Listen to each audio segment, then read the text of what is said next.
आम्ही ही निवडणूक कामगिरीच्या आराखड्यावर लढवली आहे. खूप काही केले गेले आहे. केरळ अमूलाग्र बदलले आहे. या सर्व चिथावण्या असूनही केरळने आपला धर्मनिरपेक्ष पोट टिकवून ठेवला आहे. आमची लढत भाजपशी आहे. राजकीयदृष्ट्या आम्ही UDFशी लढत आहोत. 3 आघाड्यांवर डाव्यांनी कामगिरी केली आहे. तुम्ही मला विचाराल की पिनराई विजयन यांची प्रमुख उपलब्धी काय असेल, तर मी सांगेन केरळच्या सामाजिक भांडवलाची वाढ. आम्ही नक्कीच जिंकणार आहोत. बरं, आमच्यासोबत सहभागी झाल्याबद्दल आपले खूप खूप धन्यवाद. सध्याची परिस्थिती खूप गुंतागुंतीची आहे, कारण तुम्ही 2 वेळा सत्तेत होता. तुम्ही 50 वर्षाचा विक्रम मोडला, पण लोकसभेत आणि नुकत्याच झालेल्या स्थानिक स्वराज्य संस्थांच्या निवडणुकीत तुमची कामगिरी खराब होती. आता तो बदल कशामुळे होईल? जर तुम्हाला इथे जिंकायचे असेल तर तुम्हाला तो कल बदलावा लागेल. काहीही तुम्हाला मदत करणारे किंवा नुकसान करणारे मुद्दे कोणते आहेत? जर आम्ही जिंकणार असू तर आम्ही नक्कीच जिंकणार आहोत. तर तुम्ही मला विचाराल की मागच्या निवडणुकांच्या तुलनेत यात काय फरक पडतो? बरोबर जिथपर्यंत केरळचा संबंध आहे, प्रत्येक निवडणूक वेगळी आणि भिन्न असते. बरोबर. तो माझा अनुभव आहे. मी अनेक दशकांपासून केरळच्या राजकारणाचे निरीक्षण करत आहे. मागच्या लोकसभा निवडणुकीत आमची कामगिरी खूपच खराब होती. मागच्या स्थानिक स्वराज्य संस्थेच्या निवडणुकीतही 2019च्या लोकसभा निवडणुकीत आमची कामगिरी खूपच वाईट होती. तो आमच्यासाठी खूप मोठा धक्का होता. पण काही महिन्यानंतर आम्ही एका जबरदस्त विजयासह परत आलो. जवळपास शतक. जबरदस्त. 99. त्यामुळे मला वाटतं की केरळमधील राजकारणाकडे तुम्ही केवळ मागील निवडणुका किंवा मागील आकडेवारीचे विश्लेषण करून पाहू शकत नाही.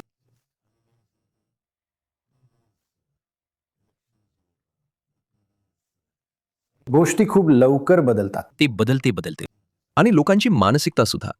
कारण त्यांच्या काही आवडीनिवडी असतात की दिल्लीत कोण असावं, पंजाबमध्ये कोण असावं, कोण पंचायत विधानसभेत कोण असावं. तर त्या गोष्टी आहेत. तर तुम्ही बरोबर म्हणालात. केरळमध्ये आमच्याकडे एक सुशिक्षित आणि अधिक जागरूक मतदारसंघ आहे.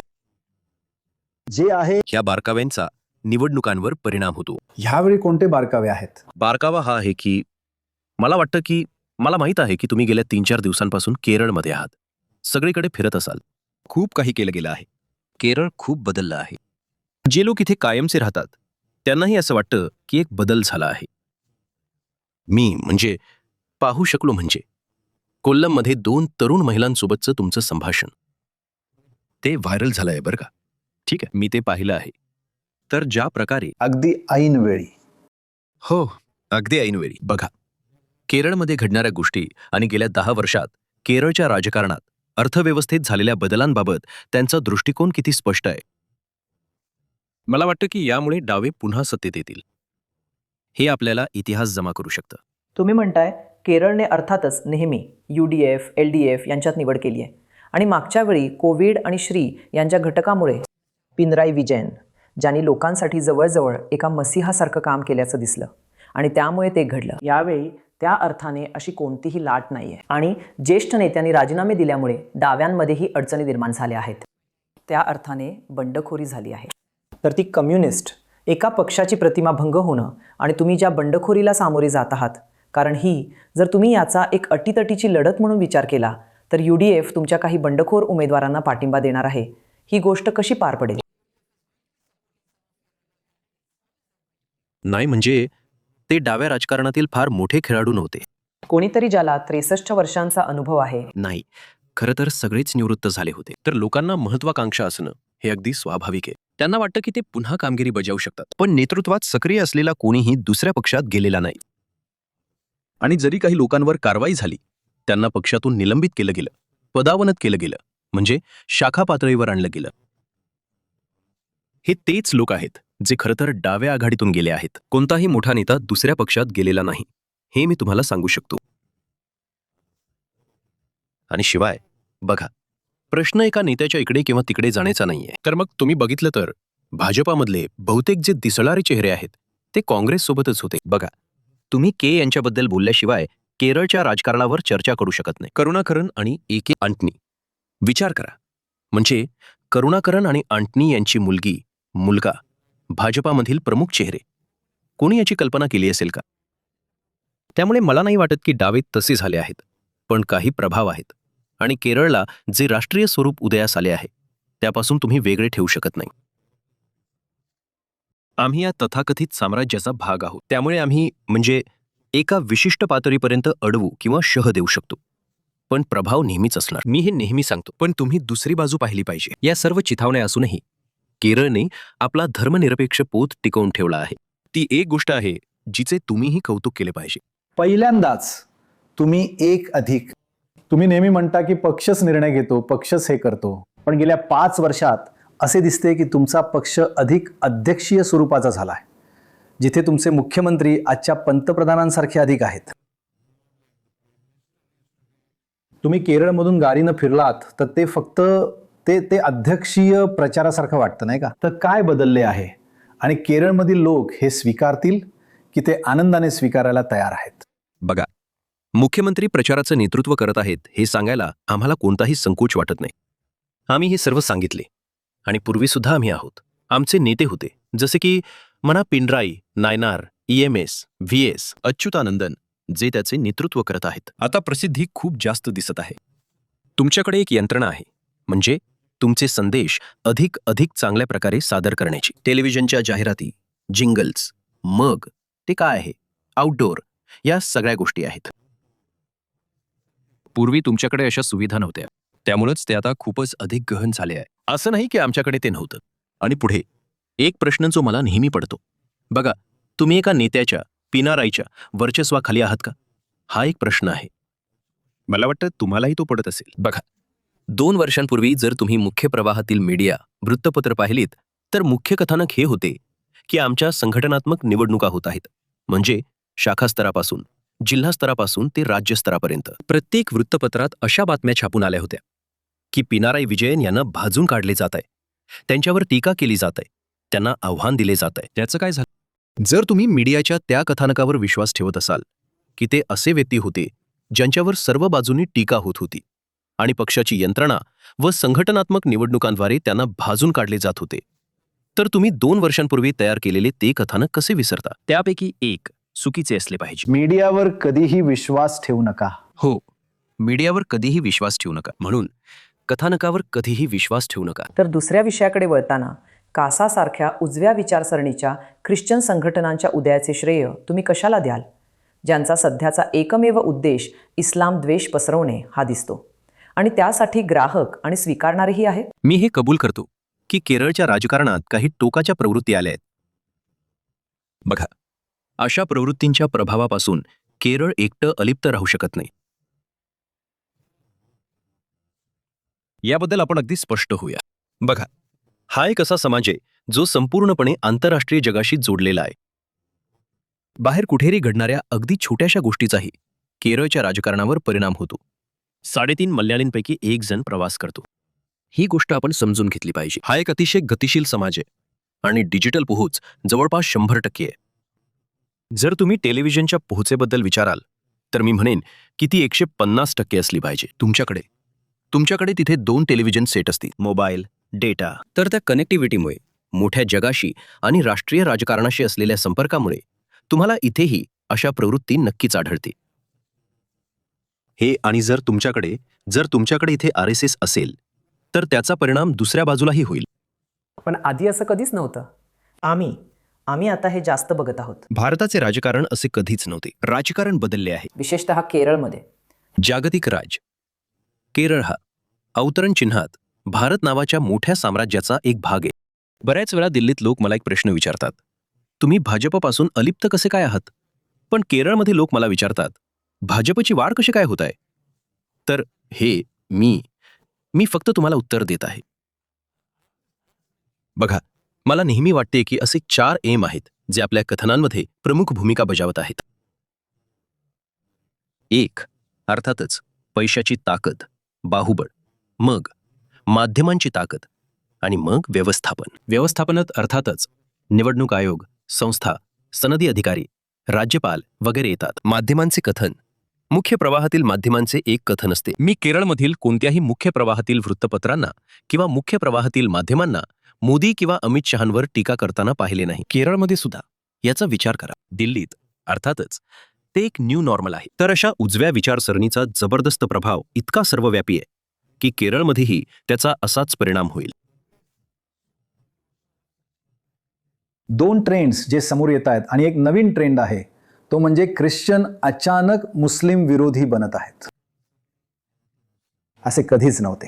ही एक चिंताजनक प्रवृत्ती आहे का? आणि दुसरा ट्रेंड असा आहे की उच्चवर्गीय हिंदू या डाव्या LDF पासून दूर भाजपमध्ये जात आहेत. तुमचा मूळ आधार हिंदू मते आहेत. तर हे दोन ट्रेंड का घडत आहेत? त्यामागे काय पार्श्वभूमी आहे? जेव्हा त्या कासाच्या संदर्भात बोलल्या तेव्हा त्या बरोबर होत्या. ही एक संघटना आहे जी उदयास आली आहे. बघा, तुम्हाला माहित आहे, सगळीकडे एक संधी साधू वर्गही असतो. म्हणून जेव्हा त्यांना वाटते की भाजपच्या जवळ राहिल्यानं तुम्हाला हे सर्व फायदे मिळतात, तेव्हा साहजिकच भाजपच्या दिशेनं झुकण्याची प्रवृत्ती असते. म्हणून मला ख्रिश्चन समुदायाचा एक भाग दिसतो. निश्चितच आता काही चेहरे आहेत ज्यांना निवडणुकीत उभे केले जात आहे. अनेकदा ख्रिश्चन समुदाय भाजपशी जुळवून घेतो. दुसरा पैलू जो तुम्ही सांगितला तो इस्लामोफोबिया, म्हणजे मुस्लिम विरोधी भावना ज्या भडकावल्या गेल्या आहेत त्याचा परिणाम ख्रिश्चन समुदायावरही होतो. आणि जागतिक राजकारणानेही त्यात मोठा गोंधळ घातलाय. जागतिक स्तरावर मुस्लिमांविरुद्ध एक मोहीम सुरू आहे आणि इतरत्र राहणारे बरेच मल्याळी, समजा युरोपमध्ये किंवा अमेरिकेत किंवा इतरत्र, प्रभावित होतात. आणि दररोज तुमची दैनंदिन कामं प्रत्यक्षात इतरत्र असलेल्या तुमच्या भावाबहिणींमुळेही प्रभावित होतात. जर मी माझ्या व्हॉट्सॲपवर बघितलं तर 50% व्हॉट्सॲप केरळातून नाही तर इतर कुठून तरी आलेले असतील. ते एखादी देशांमधून किंवा युरोप किंवा अमेरिकेतून आले असेल. म्हणून ही एक संवादाची कायमची देवाणघेवाण आहे जी घडत आहे आणि मी तुमच्याशी सहमत आहे. बघा, ख्रिश्चन समुदायाचा एक वर्ग कमी अधिक प्रमाणात राहिला आहे. मुस्लिम समाजाच्या आर्थिक उदयाबद्दल काय? तो सुद्धा एक घटक आहे. गेल्या 30 वर्षात मुस्लिम समाजावर एक खोलवर परिणाम झालाय.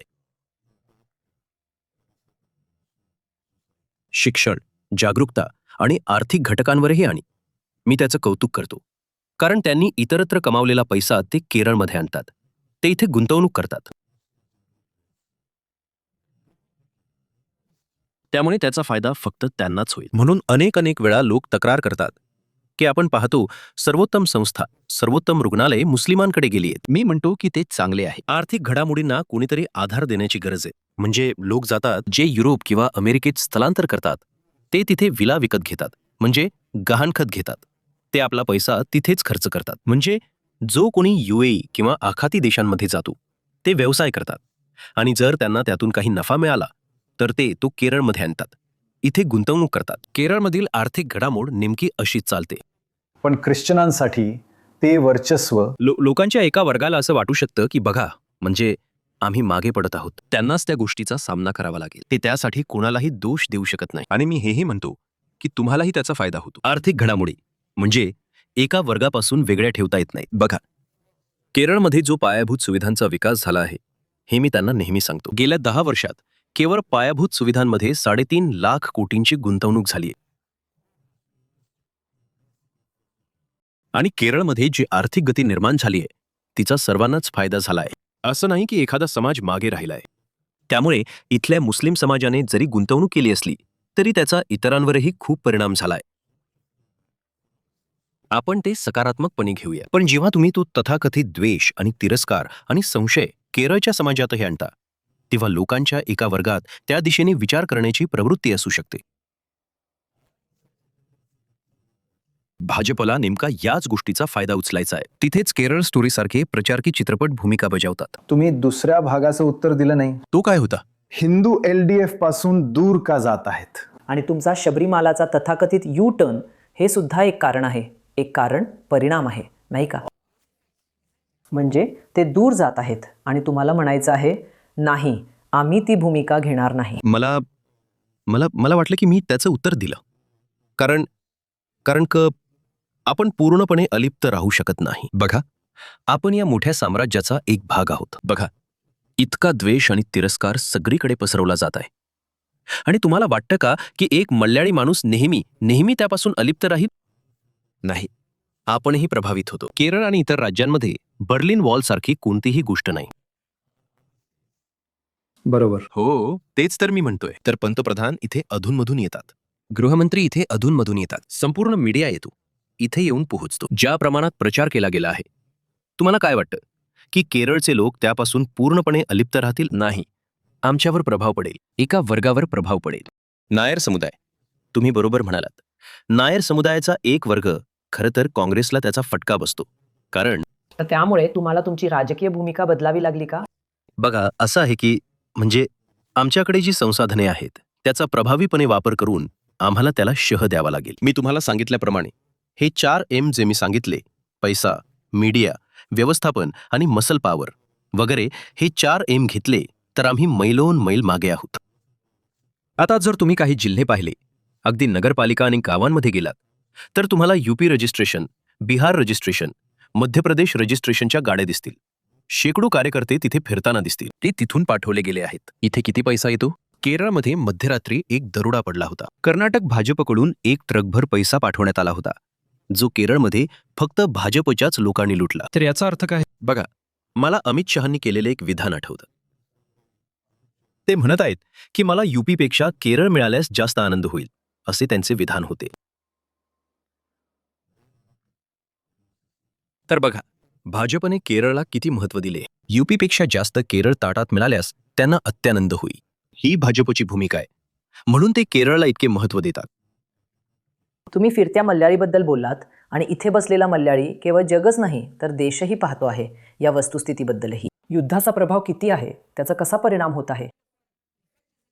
तुम्ही या युद्धाच्या मुद्द्यावर संसदेत ठराव मांडण्याची मागणीही केली होती. त्याचा निवडणुकीवर काय परिणाम होणार आहे? खूप मोठा परिणाम मी तुम्हाला सांगू शकतो. बघा, 12% मल्याळी ही एक आकडेवारी आहे जी मी काढली आहे.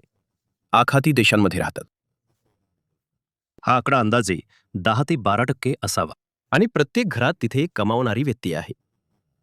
आणि आमचा दृष्टिकोन, मूलतत्व, प्रवृत्ती यांवर सुद्धा तिथे असलेल्या लोकांचा प्रभाव पडत आहे.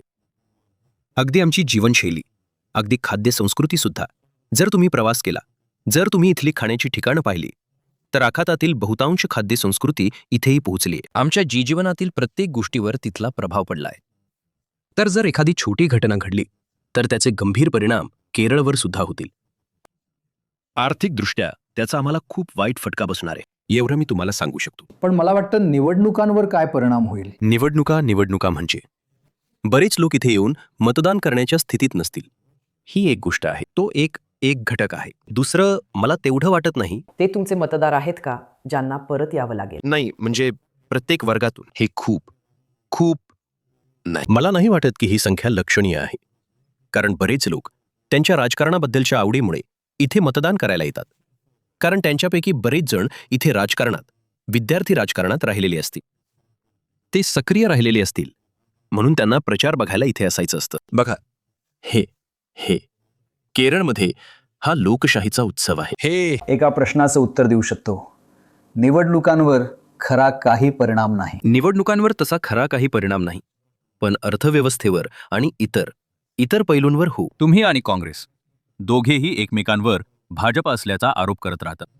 पण 2024 मध्ये दक्षिण आणि मध्य भागात तुम्ही बरीच मतं गमावली आणि मुख्यत्वे भाजपला. तर काँग्रेसऐवजी भाजप तुमचा खरा शत्रू नाही का जी? तुम्हाला माहिती आहे, 38% ते 41% दरम्यान अडकलेली दिसते. या भागांमध्ये तुम्ही 10%, 12% खाली आलात आणि 10% मतं भाजपला गेली. तर तुम्हाला भाजपबद्दल जास्त काळजी वाटत नाही का? आणि त्यांना मागे ढकलल्याशिवाय तुम्ही खरं तर जिंकू शकत नाही. बघा, जर तुम्ही 20 वर्ष मागे गेलात तर भाजप 6%, 60% आसपास होता. आता त्यांच्याकडे 15% आहेत. लोकसभेत 19% पोहोचू शकतील.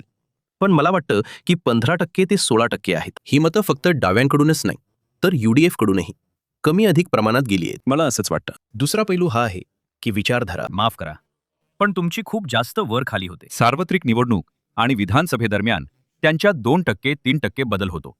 मागच्या 2 वेळा तुम्ही काही भागांमध्ये 45% वरून 32% खाली आला आहात. नाही, पण त्याला एक कारण आहे. बघा, लोकसभा निवडणुकीत तुम्ही लोकसभा निवडणुकीकडे बघत आहात. जेव्हा लोकसभा निवडणुका येतात तेव्हा 2 प्रमुख पक्ष काँग्रेस आणि भाजप आहे. स्वाभाविकपणे लोक भाजपला अधिक पाठिंबा देण्याकडे झुकलेले आहेत, कारण मोदी फॅक्टर आहे. भाजप तिथे खरोखरच एक शक्ती आहे आणि भाजपला पर्याय काँग्रेस आहे. त्यामुळे कल असा आहे की म्हणजे आमचं जास्त नुकसान होतं. म्हणजे डाव्या पक्षांकडून जास्त घट होईल. म्हणून ते तर्कसंगत आणि तार्किक आहे. पण जर तुम्ही मला आमच्या भूमिकेबद्दल विचाराल तर वैचारिक किंवा विश्वासाच्या दृष्टीनं आम्ही भाजपच्या विरोधात उभे आहोत. राजकीय दृष्ट्या आम्ही UDFशी लढत आहोत. त्यामुळेच 2004 साली आम्ही काँग्रेसच्या उमेदवारांना हरवलं आणि लोकसभेच्या साधारण 63-64 जागा मिळवल्या. आम्ही दिल्लीला आलो. एका तबकात दिल्यासारखं आम्ही ते मनमोहन सिंग यांना दिलं. तुम्ही राज्य करा, तुम्ही सरकार स्थापन करा, आम्हाला एक गॅस सिलेंडर सुद्धा परत नको, असं आम्ही म्हणतो. गॅस कनेक्शन तो आमचा विश्वास होता. पण मी तुम्हाला एक गोष्ट सांगू शकतो. भाजपला दूर ठेवण्यासाठी काँग्रेसला पाठिंबा देण्याचा जो विश्वास आम्ही दाखवतो त्याची परतफेड काँग्रेसनं कधीच केली नाही. माफ करा, बीच्या मुद्द्यावर परत यायचं झालं तर जर 20% लोकांनी सार्वत्रिक निवडणुकीत भाजपला मत दिलं असेल तर ते अतिरिक्त 5% लोक आता भाजपला मत देण्याच्या काय म्हणू अपराधीपणाच्या किंवा भीतीतून बाहेर पडलेत.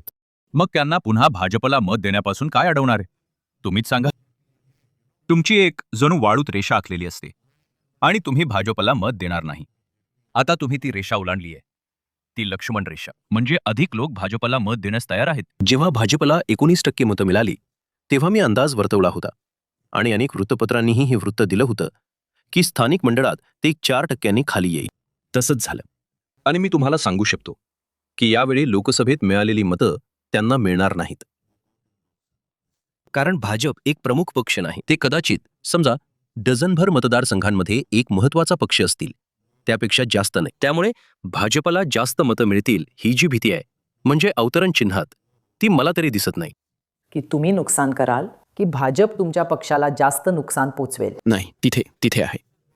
तिथे एक सिद्धांत होता जो केरळमध्ये मांडला गेला होता की 15% ते काँग्रेसला नुकसान पोचवेल. ती सीमारेषा जर भाजपने 15% सीमारेषा ओलांडली तर ते नुकसान पोचवेल डाव्यांना. तो अनेक सोफोलॉजिस्टचा एक सिद्धांत होता. तुमच्यासारखे लोक किंवा तुमचे अनुयायी किंवा भक्त, ठीक आहे, सोफोलॉजिस्टवर विश्वास ठेवू नका. ठीक आहे, पण ते तसं सारखं नाहीये. बघा, त्यांना मतं कुठून मिळतात, कोणता मतदारसंघ, ते कुठे मतं कापतात, या सगळ्यामुळे खूप फरक पडतो. त्यामुळे तुम्ही एक मॅक्रो लेव्हल विश्लेषण करू शकत नाही त्यांना मतं मिळण्याबद्दल. तुम्हाला माहित आहे, तुम्ही मुस्लिम समाजाच्या वाढत्या आर्थिक ठामपणाबद्दल बोलत होतात आणि ती एक चांगली गोष्ट आहे. पण एक वाढता राजकीय ठामपणा सुद्धा आहे. मुस्लिम लीग व्यतिरिक्त आता जमाते इस्लामीचा ठसा वाढत आहे, ज्यामुळे हिंदू आणि ख्रिश्चन यांसारख्या इतर अनेक समुदायांना असुरक्षित वाटत आहे. तसेच काँग्रेसच्या बाजूने, विरोधी पक्षांच्या बाजूने मुस्लिम मतांचं हे एकत्रीकरण याचा तुमच्यावर या निवडणुकीत परिणाम होणार नाही का?